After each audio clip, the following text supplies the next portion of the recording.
London, 1851. The ballroom at Harrington House blazed with 100 candles, their light fracturing through crystal chandeliers and transforming the assembly into a kaleidoscope of silk, jewels, and polished mahogany. Countess Harrington's annual spring ball was in full flower, with London's finest families displayed like exotic blooms across the gleaming parquet floor. Yet in the shadowed alcove behind a marble column, the Duke of Westenfield stood apart, a figure of austere dignity rendered nearly invisible by his own practiced detachment. Yorick Ormond, the 8th Duke of Westenfield, had perfected the art of presence without participation. At 34, his dark hair was already touched with silver at the temples, his severe features softened only slightly by eyes that betrayed a deeper sensitivity than the Tunt suspected. He watched the dancers whirl with the same distant interest one might observe butterflies in a garden, beautiful, ephemeral, and fundamentally separate from his existence. Until she entered. "The Ellisons have arrived, my lord," murmured his secretary, Hastings, materializing at his elbow with practiced discretion. Yorick merely nodded, his gaze already captured by the young woman in pale blue silk who had appeared at the entrance. Miss Olivia Ellison swept into the ballroom with a grace that seemed utterly unconscious. Unlike the carefully choreographed entrances of débutantes coached in the art of being seen, she moved as though she had somewhere important to be, her dark auburn hair arranged simply, her gown elegant but modest compared to the surrounding finery. "I understand Mr. Ellison's finances have suffered considerably since his investments in that railway scheme collapsed," Hastings continued in the dispassionate tone of a man delivering the weather forecast. "They've let go half their household staff." "Indeed." Yorick's response was barely audible, his attention fixed elsewhere. Miss Ellison had taken her place in a set forming for a quadrille. Her partner was the insufferable Viscount Pembroke, a man whose fortune was matched only by his sense of entitlement. Even from this distance, Yorick could see the predatory gleam in Pembroke's eyes as they rested on Miss Ellison's slender form. "The family has been reduced to renting out their country estate," Hastings persisted. "They maintain only their townhouse in Grosvenor Square now, and rumor suggests even that arrangement may be temporary." The quadrille began, and Yorick's eyes followed Miss Ellison's movements. Unlike the other young women who performed the steps with dutiful precision, she danced with a subtle joy that transformed the formal patterns into something living and vital. "That will be all, Hastings," Yorick said quietly, never looking away from the dance floor. When the music ended, he watched as Pembroke escorted Miss Ellison to the refreshment table, bending too close to her ear, his hand possessively at her waist. The young woman's smile remained polite, but Yorick noted the subtle stiffening of her shoulders, the almost imperceptible step she took to increase the distance between them. 2 hours later, having performed the minimum social obligations required of his station, Yorick departed without fanfare. His carriage awaited in the circular drive, the matched grey stamping impatiently in the cool spring air. "Home, Your Grace?" asked his coachman. "No," Yorick replied. "To Hyde Park." It was a peculiar habit he had developed over the past month, this nocturnal excursion to the deserted park. Society would have been scandalized to discover that a duke of the realm regularly abandoned his palatial residence to walk alone among the trees at midnight like some common romantic. But it was the only time Yorick found any measure of peace. Tonight, however, peace eluded him. The image of Miss Ellison dancing persisted in his mind, an unwelcome intrusion on his solitude. He had noticed her first at Lady Rothwell's musicale 3 months ago, where she had played the pianoforte with the same unaffected grace she brought to her dancing.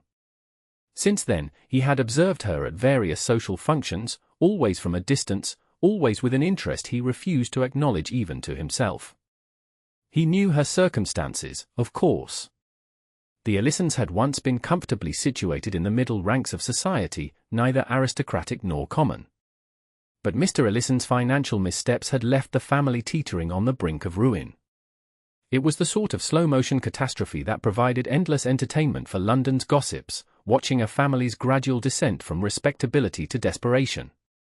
Yorick's footsteps led him to the small ornamental lake where, on previous nights, he had stood contemplating the moon's reflection for hours, finding in its inconstant light a metaphor for the illusory nature of society's approval. But tonight, the path ahead was not deserted.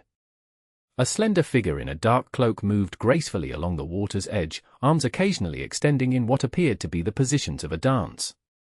Yorick stepped behind the broad trunk of an oak tree, unwilling to intrude upon this private moment, and then froze in astonishment as the figure turned slightly, and moonlight illuminated a face he had just seen in Harrington's ballroom. Miss Olivia Ellison, alone in Hyde Park at midnight, was dancing. The impropriety of it struck him first, a young woman of good family, unaccompanied after dark in a public park. The danger she courted was considerable, from footpads to ruination should she be discovered. But as he watched, his concern gave way to fascination. Unobserved and unrestricted by social expectations, Miss Ellison danced as Yorick had never seen anyone dance before. She moved as though the music came from within her, her steps sometimes following the patterns of formal ballroom dances, sometimes breaking free into something wilder, more natural. Her cloak swirled around her ankles, her arms traced elegant arcs through the night air, and her face, what he could see of it, showed an absorption and joy that transformed her features. Yorick stood motionless, scarcely breathing, aware that he was witnessing something deeply private. He should announce his presence or quietly withdraw. Instead, he remained, transfixed by the pure expression of a spirit momentarily freed from society's constraints. When at last she stopped, breathless and laughing softly to herself, Yorick managed to step back silently. He would leave her to her private joy, carrying with him this stolen glimpse of authenticity in a world built on artifice. But as he turned to go, his foot snapped a fallen twig. Miss Ellison whirled toward the sound, pulling her cloak tightly around herself. "Who's there?" she called, her voice remarkably steady despite what must have been considerable alarm. Yorick hesitated only a moment before stepping forward into the moonlight, knowing that revealing himself was the only honorable course. "Forgive me, Miss Ellison. I did not mean to intrude upon your solitude." Her eyes widened in recognition. "Your Grace," she breathed, dropping into a curtsy that seemed automatic even in these unusual circumstances. Then her composure faltered. I can explain, there is no need," Yorick assured her, maintaining a respectful distance. "I too come here seeking respite from society's demands." Her chin lifted slightly. "And do you find it, Your Grace?" "Sometimes." He gestured toward the path. "May I escort you home? It is not safe for you to be alone at this hour." She hesitated, clearly weighing the impropriety of accepting his escort against the greater impropriety of refusing it and remaining alone in the park. "I assure you, my carriage and coachman are just beyond those trees," Yorick added. "Your reputation will not suffer." "My reputation," she repeated with a small, bitter smile. "I fear that is already hanging by the thinnest of threads, Your Grace. But I thank you for your concern." They walked in silence toward his waiting carriage, the gravel path crunching beneath their feet. Yorick found himself acutely aware of her presence beside him, the rustle of her cloak, the faint scent of lavender that surrounded her, the careful distance she maintained between them. "May I ask," he began, then hesitated, uncertain how to phrase his query without causing offense. "Why I was dancing in a deserted park at midnight," she finished for him, a hint of wry humor in her voice. "It is rather unusual behavior, I admit." "I found it." Yorick searched for the right word. "Captivating." She glanced up at him sharply, as if assessing whether he was mocking her. Whatever she saw in his expression must have reassured her, for she said simply, "It is the only place I can truly dance as I wish to dance." "You dance beautifully in the ballroom," Yorick observed. "In the ballroom, one performs the steps precisely as they are taught," she replied. "One does not dance with abandon or joy, lest one be thought vulgar or unseemly." She paused, then added in a lower voice, "Besides, soon enough I shall have little opportunity for dancing in ballrooms at all." They had reached his carriage, and the coachman jumped down to open the door. Yorick assisted Miss Ellison inside, then followed, seating himself across from her. "Grosvenor Square," he instructed the coachman, then turned back to his companion. "Why should you have fewer opportunities for dancing? Surely your presence is sought at every event of the season." In the dim light of the carriage lanterns, her smile was tinged with resignation. "Your Grace is kind to pretend ignorance of our circumstances. But I know very well that Hastings keeps you informed of all society gossip, and our financial troubles have provided ample fodder this season. Hastings does have an unfortunate talent for collecting information, Yorick admitted. But I fail to see how your father's investment should affect your dancing. Miss Ellison looked down at her gloved hands. When one has no dowry and no prospects beyond becoming a governess or a companion, one's invitations to social events tend to dwindle. Already some hostesses have conveniently forgotten to include us. The carriage rolled through London's darkened streets, the rhythmic clatter of hooves on cobblestones punctuating their conversation. Yorick studied Miss Ellison's profile, noting the quiet dignity with which she faced her diminished circumstances. "Is there no solution to your family's difficulties?" he asked. Her laugh held no humor. "Oh, there is a solution being actively pursued. Lord Pembroke has made his interest quite clear. He requires a wife of good family, and I require—" She stopped abruptly. "Forgive me. That was inappropriately frank. You require financial security," Yorick finished for her. "And Lord Pembroke offers that in exchange for your hand." "My father has not yet accepted his suit," she said carefully. "But I fear it is only a matter of time. We cannot maintain even our reduced circumstances much longer." Something twisted in Yorick's chest, an unfamiliar, uncomfortable sensation. The thought of this vibrant young woman shackled to Pembroke, a man known for his self-indulgence and casual cruelty, was deeply disturbing. "And is this what you wish?" he asked quietly. Miss Ellison turned to look directly at him, moonlight from the carriage window silvering her features. "What I wish, Your Grace, is irrelevant. As my midnight dancing demonstrates, I have learned to find moments of joy where I can, and to accept what cannot be changed."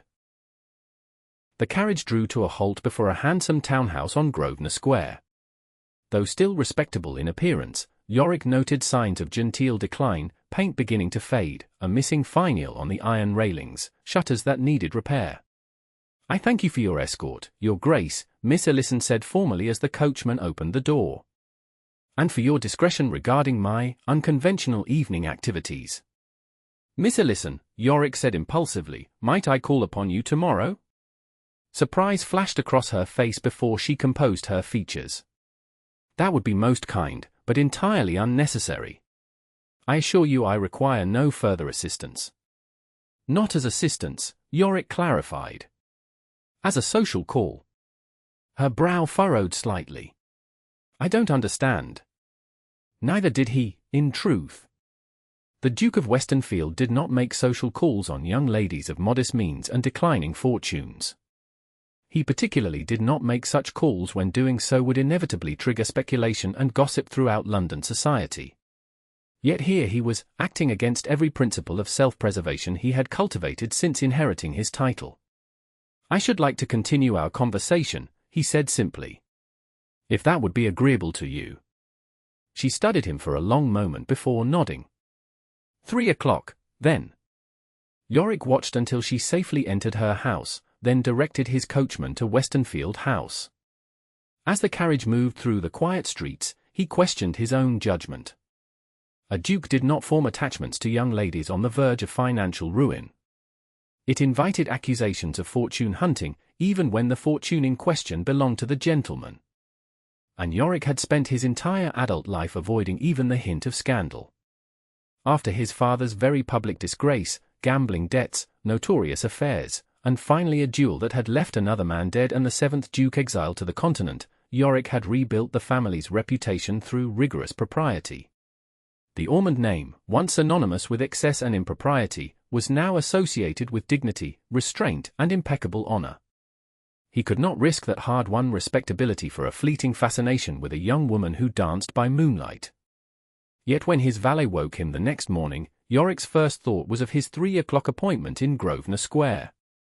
By 2:30, dressed with particular care in a tailcoat of midnight blue superfine, pearl grey waistcoat, and immaculate linen, Yorick sat in his study reviewing correspondence with Hastings.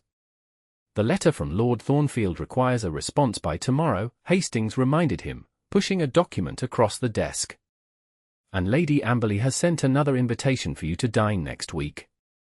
She mentions that her niece, Lady Diana, will be visiting from Bath." Yorick signed the letter without reading it and pushed it back.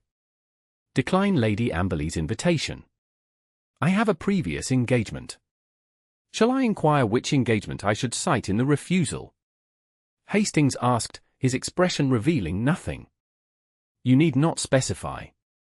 Merely convey my regrets. Yorick checked his pocket watch. That will be all for today, Hastings. His secretary gathered the papers with the efficiency of long practice. Very good, Your Grace. I should mention that I encountered Lord Pembroke at White's this morning. He was rather in his cups, despite the early hour, and speaking quite openly about his impending engagement to Miss Ellison. Yorick kept his expression carefully neutral. Indeed. He claimed that Mr. Ellison has agreed to the match, contingent upon certain financial arrangements being finalized this week. Hastings adjusted his spectacles. I thought you might find this information relevant, given your interest in the family's circumstances. Thank you, Hastings. That will be all. Alone in his study, Yorick contemplated this development. If Pembroke was to be believed, always a questionable proposition, then Miss Ellison's fate was all but sealed. The financial arrangements would doubtless involve Pembroke settling the Ellisons' most pressing debts in exchange for their daughter's hand. It was a common enough transaction in society, albeit usually conducted with more discretion. At precisely 5 minutes to 3, Yorick's carriage stopped before the Ellison residence. A maid with a frayed cap answered his knock, her eyes widening at the sight of a duke on the doorstep. She showed him into a small but elegantly appointed drawing-room where Mr. Ellison awaited him. George Ellison was a man of middle years whose once handsome features had begun to sag under the weight of financial worry. He greeted Yorick with evident surprise and confusion. Your Grace, this is most unexpected, he said, bowing deeply. Had I known you intended to call, I would have made proper arrangements. My apologies for arriving without proper notice, Yorick replied smoothly. I was passing and thought to pay my respects. This transparent fiction, as though a duke routinely dropped in on families several rungs below him on the social ladder, hung awkwardly in the air between them. Of course, Ellison murmured. May I offer you some refreshment? Tea, perhaps, or something stronger. Tea would be most welcome. Ellison rang the bell and gave instructions to the maid, then turned back to his guest with the air of a man trying to solve a complex puzzle.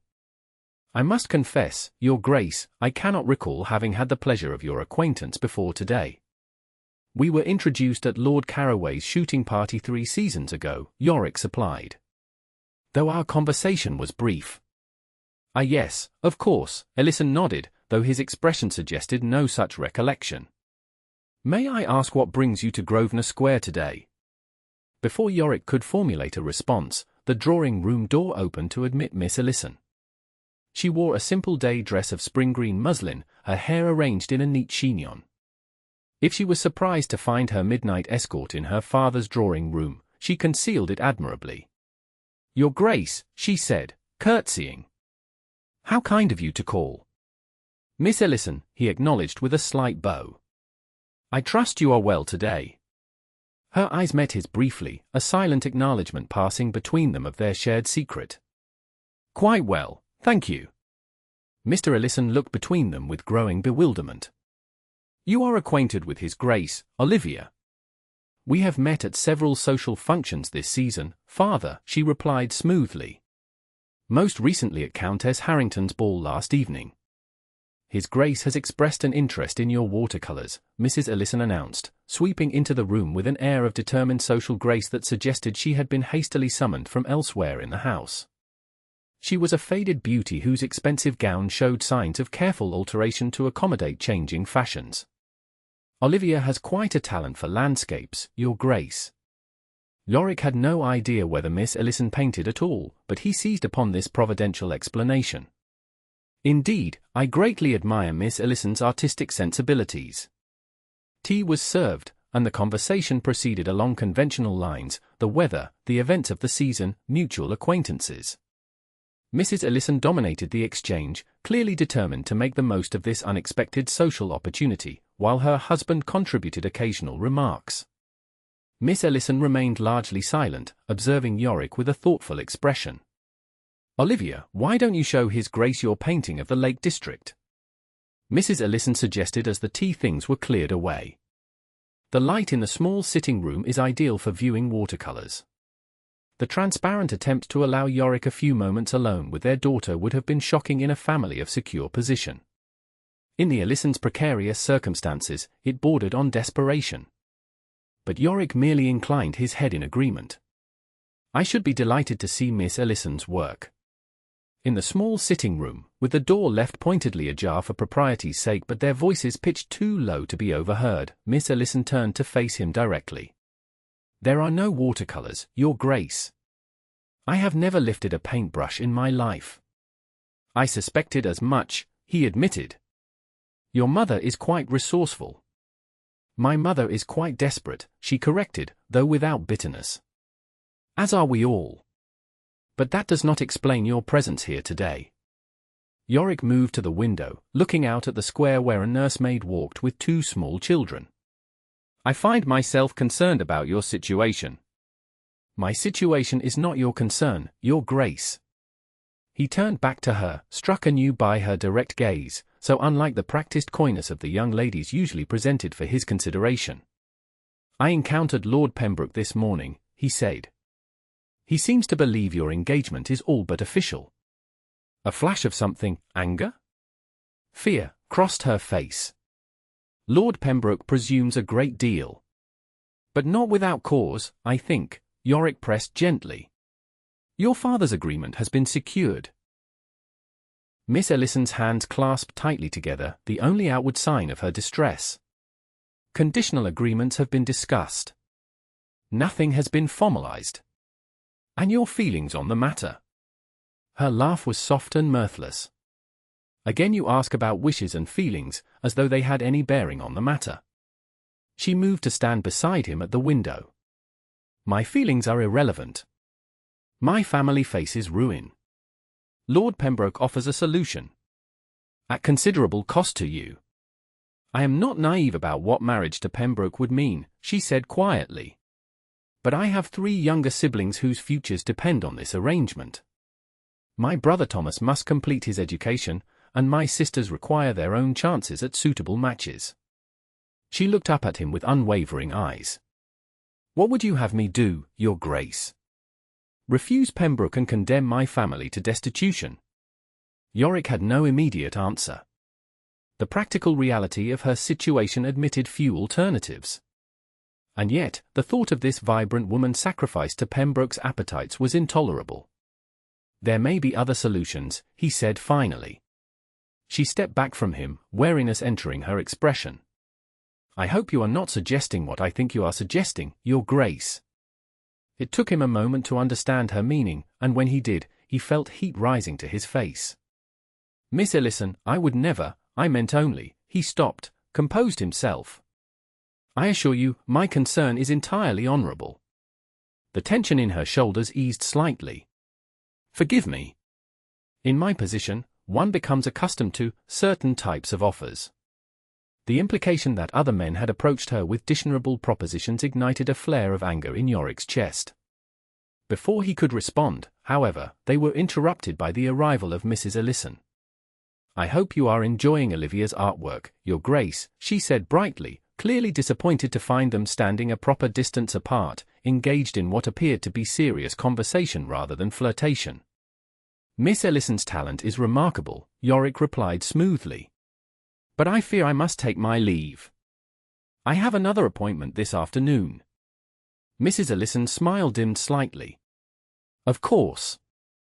We are honored by your visit, brief though it was. Yorick bowed over her hand, then Miss Ellison's, allowing his fingers to linger a moment longer than strictly proper. Miss Ellison, might I have the honor of seeing you again soon? Perhaps at Lady Thornfield's garden party tomorrow? Her eyes widened slightly at this public expression of interest. I believe we have received an invitation, though we had not planned to attend. Then I shall hope for favorable weather, he replied, holding her gaze. Good day, Miss Ellison. Mrs. Ellison. As Yorick's carriage rolled away from Grosvenor Square, he acknowledged to himself the recklessness of his actions. He had no defined purpose, no clear plan, only the certainty that he could not stand by while Miss Ellison was sacrificed to Pembroke. The next morning brought a letter from Lady Thornfield, expressing delight that he would be attending her garden party after all.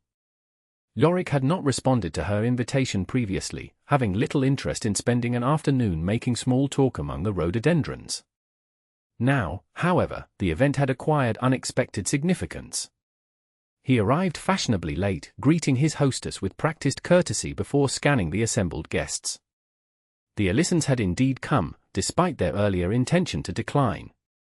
He spotted them near the ornamental pond, Mrs. Ellison in animated conversation with the wife of a baronet, Mr. Ellison looking uncomfortable in formal daylight attire, and Miss Ellison standing slightly apart, watching a pair of swans glide across the water's surface. She wore a gown of palest yellow that caught the spring sunlight, her hair arranged more elaborately than for his visit, with small white flowers woven into the dark auburn curls. She looked like a ray of sunshine among the more elaborately dressed ladies in their silk gowns and ostrich-feathered hats. Before Yorick could approach her, however, Lord Pembroke materialized at her side. Even from a distance, Yorick could see the proprietary way Pembroke placed his hand on Miss Ellison's arm, the slight stiffening of her posture in response. The Viscount bent to whisper something in her ear, and though she maintained a polite smile, her discomfort was evident to anyone paying attention. "A charming couple, are they not?" observed Lady Amberley, appearing at Yorick's elbow with a knowing smile. "I understand Lord Pembroke will announce the engagement by week's end." "Indeed?" Yorick replied neutrally. "Miss Ellison seems rather reserved for a bride-to-be." Lady Amberley's laugh tinkled like breaking glass. "My dear Duke, reserved is precisely what one wants in a wife. Particularly when one has been as adventurous as Lord Pembroke in one's bachelor days. I had not realized matchmaking was among your many talents, Lady Amberley." She tapped his arm playfully with her fan. "Observing matches, merely. Though I would be delighted to apply my talents to your situation, should you ever decide to end your bachelor state. My niece, Lady Diana, was just remarking yesterday how distinguished you appeared at Lady Howard's musicale last month." Yorick made some noncommittal response, his attention still fixed on Miss Ellison, who had managed to extricate herself from Pembroke's company and now stood conversing with an elderly gentleman near the rose garden. "If you'll excuse me, Lady Amberley," he said, bowing slightly. "I see an acquaintance I must greet." He made his way through the crowd with purpose, nodding to acquaintances but not stopping to chat.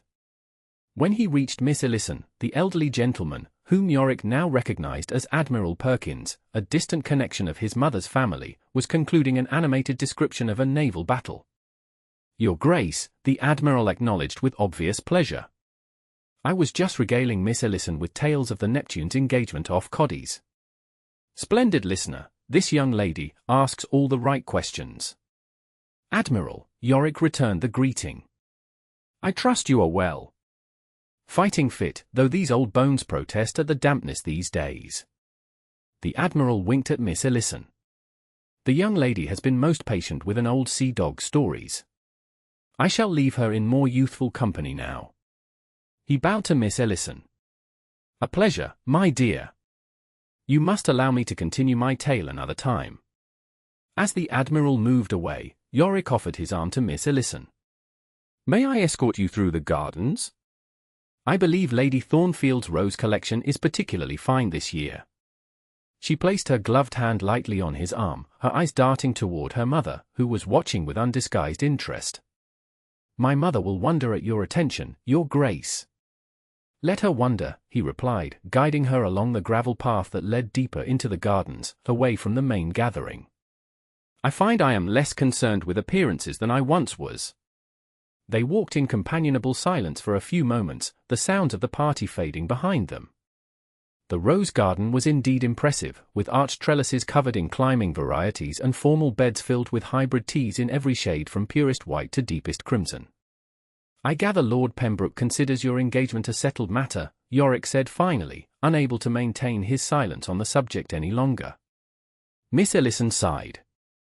"He has spoken with my father again this morning. The settlement papers are being drawn up. And you have agreed to this arrangement." She stopped walking and turned to face him. What choice do I have, Your Grace? My father's debts must be paid. My siblings must be provided for. Her voice dropped lower. And Lord Pembroke has made it clear that if I refuse, he will call in certain loans immediately, which would result in my father's imprisonment for debt. The calculated cruelty of this tactic was entirely in keeping with what Yorick knew of Pembroke's character. He threatens your family to secure your compliance. He would call it ensuring my cooperation in a mutually beneficial arrangement. Her attempt at lightness failed to mask the fear beneath her words. After all, he gains a wife of good family, and my family avoids complete ruin. And what do you gain from this arrangement, Miss Ellison? She looked away, toward a perfect white rose just coming into bloom. Security. Position. The knowledge that my family is safe. Then, so quietly he almost missed it, and an end to midnight dances in the park. Something in Yorick's chest constricted painfully. The thought of her spirit slowly crushed beneath the weight of Pembroke's demands and expectations was unbearable. Olivia, he said, using her given name for the first time. There must be another way. She looked up at him, startled by the intimacy. Unless you know of someone willing to lend my father £5,000 with little hope of repayment, I fear there is not. £5,000. A considerable sum for most men, but a trifling amount to the Duke of Westenfield, whose annual income was 20 times that figure. I could provide such a loan, he said without hesitation.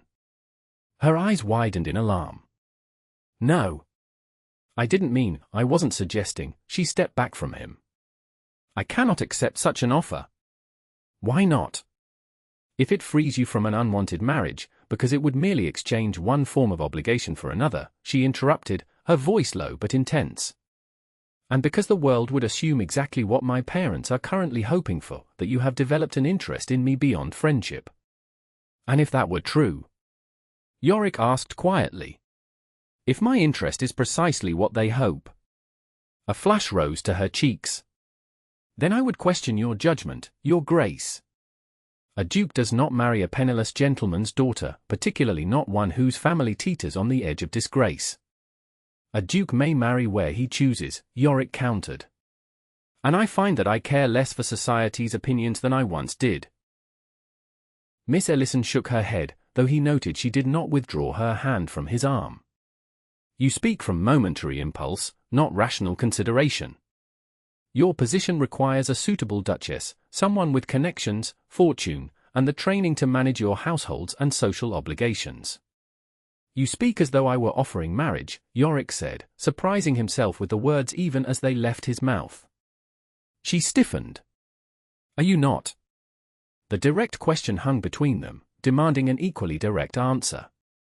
Yorick had not come to the garden party intending to propose. Indeed, until this moment, he had not consciously acknowledged to himself that his interest in Miss Ellison extended beyond concern for her welfare and admiration for her spirit. Yet as he looked into her clear, questioning eyes, he knew with sudden certainty that he could not bear to lose her to Pembroke or to anyone else. I am, he said simply. Olivia Ellison, would you do me the honor of becoming my wife?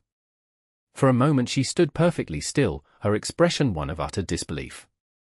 Then she withdrew her hand from his arm and took a step back. You cannot be serious, she whispered.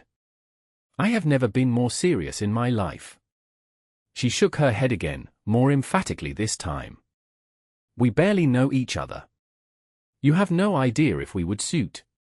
You are acting from some misplaced sense of chivalry or fascination with a woman you saw dancing in the moonlight. Perhaps, he acknowledged. But I know enough. I know you have courage and integrity. I know you place your family's welfare above your own happiness. I know you dance as though your soul were speaking directly to the stars. He stepped closer, closing the distance she had created between them. And I know that I cannot stand by while you sacrifice yourself to a man who will never appreciate the extraordinary woman you are. Tears gathered in her eyes. Your Grace, Yorick, he corrected gently. If you are to refuse my proposal, at least do me the courtesy of using my name. A tear spilled over, trailing down her cheek. Yorick, she said, his name on her lips sending an unexpected shiver through him. I cannot accept. Not like this. Not when you're acting from impulse rather than considered choice. He reached out, unable to stop himself, and brushed the tear from her cheek with his thumb. Then give me time to demonstrate that my feelings are not merely impulsive. Allow me to court you properly. And Lord Pembroke? The settlement papers are already being drawn up. Let me speak with your father, Yorick said. The loan I offered still stands, regardless of your answer to my proposal. Your family need not sacrifice you to ensure their security.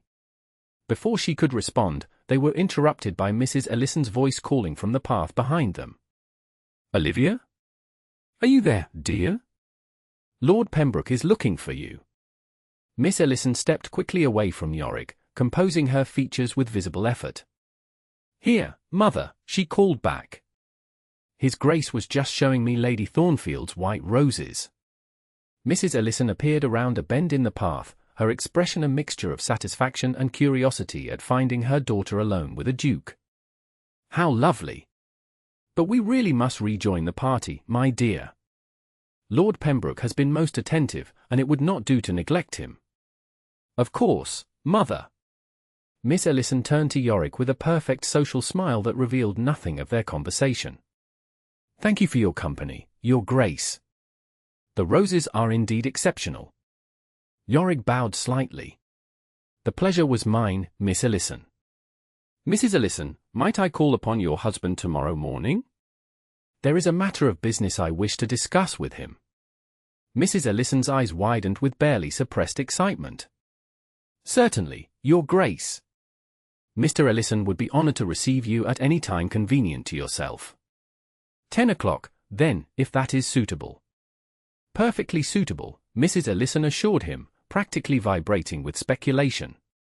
She took her daughter's arm and steered her back toward the main gathering, casting one last meaningful glance over her shoulder at Yorick. Left alone among the roses, Yorick contemplated what he had just done. Proposed marriage to a woman he barely knew, offered a substantial loan to her father, and effectively declared his intention to challenge Lord Pembroke's claim to her hand. Any one of these actions would have been uncharacteristically impulsive for the normally cautious Duke. Together, they represented a complete departure from his usual careful navigation of society's expectations. Yet he felt no regret, only a sense of rightness, as though he had finally aligned his actions with his true self rather than with the strictures of his position. The following morning, punctually at 10 o'clock, Yorick was shown into Mr. Ellison's small study. The room reflected its owner's reduced circumstances, once fine furniture showing signs of wear, bookshelves with conspicuous gaps where valuable volumes had likely been sold, a threadbare patch on the Turkish carpet carefully concealed beneath the desk.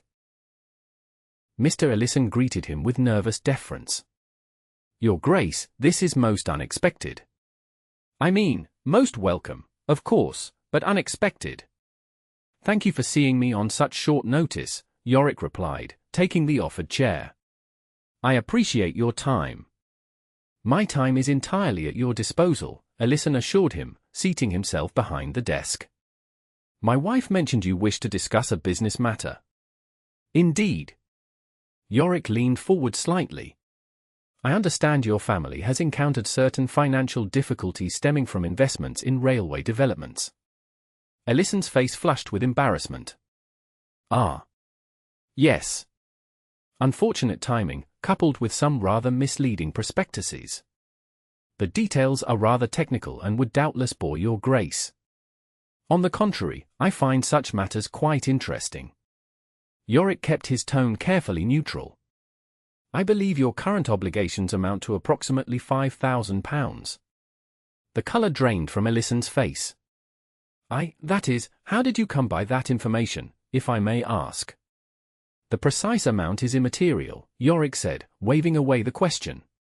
What matters is that I am prepared to offer you a loan to cover your outstanding debts, at a reasonable rate of interest, with flexible terms for repayment. Ellison stared at him in open astonishment. A loan?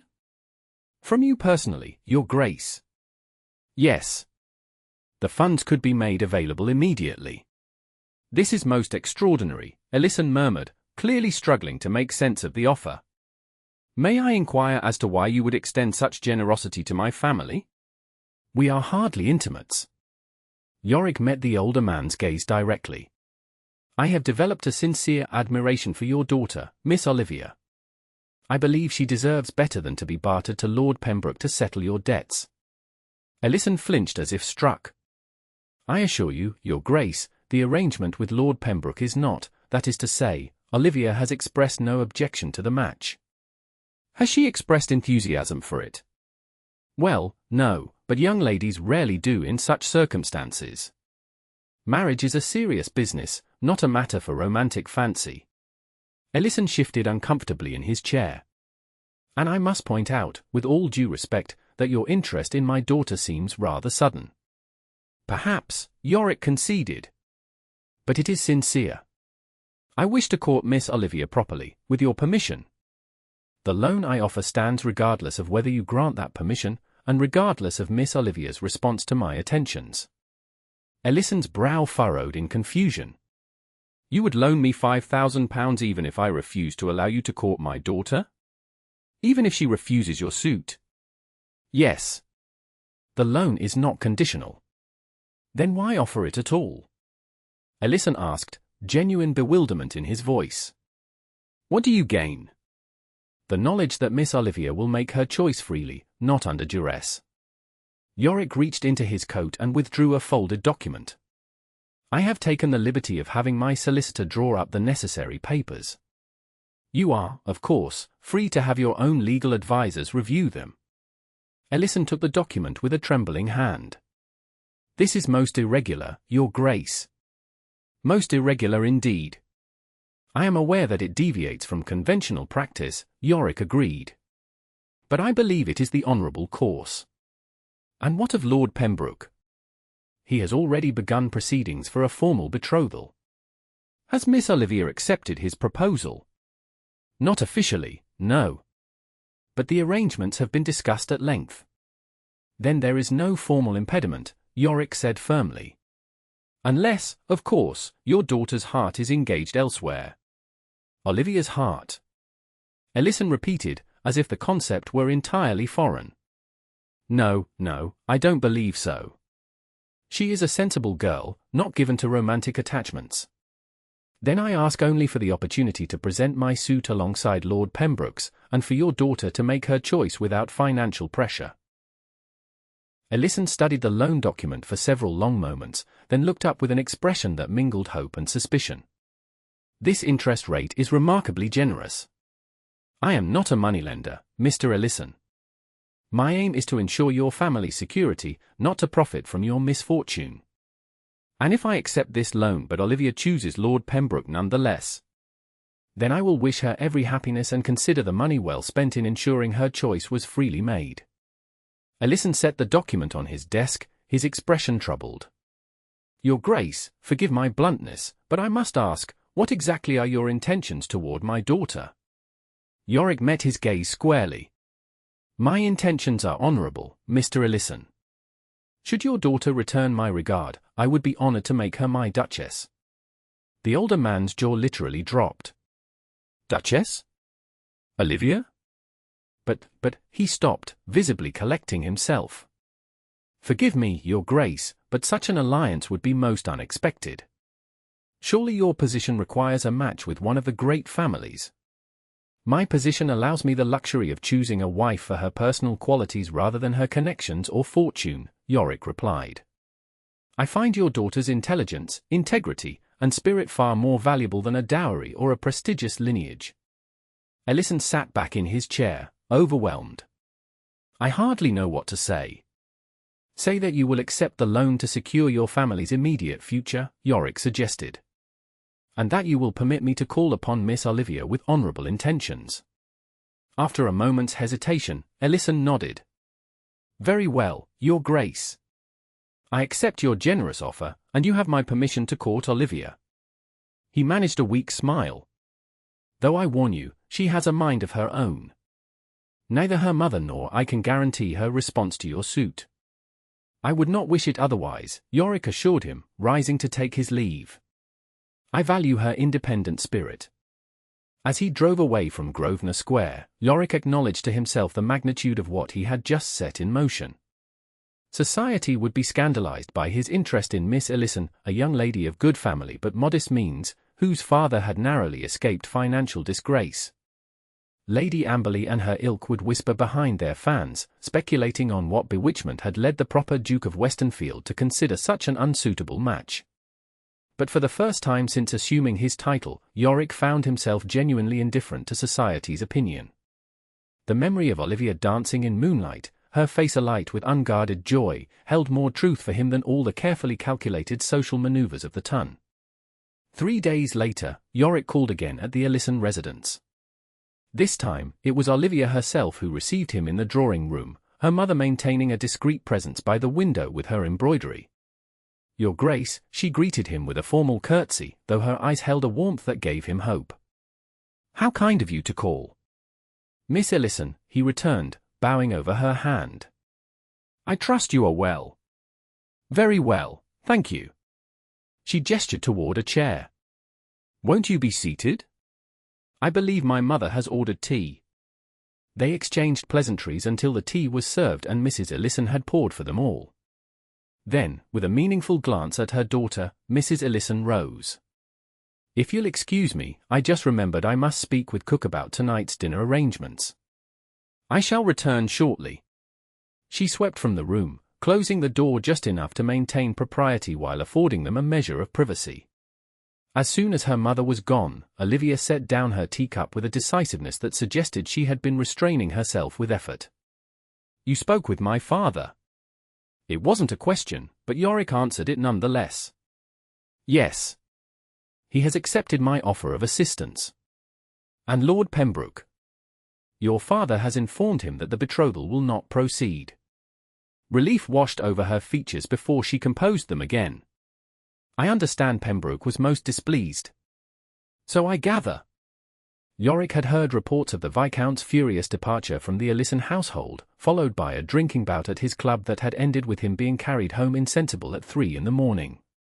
He will recover his equilibrium, though perhaps not his dignity. A small smile touched her lips. "I confess I feel little sympathy for his disappointment." Her expression grew serious again.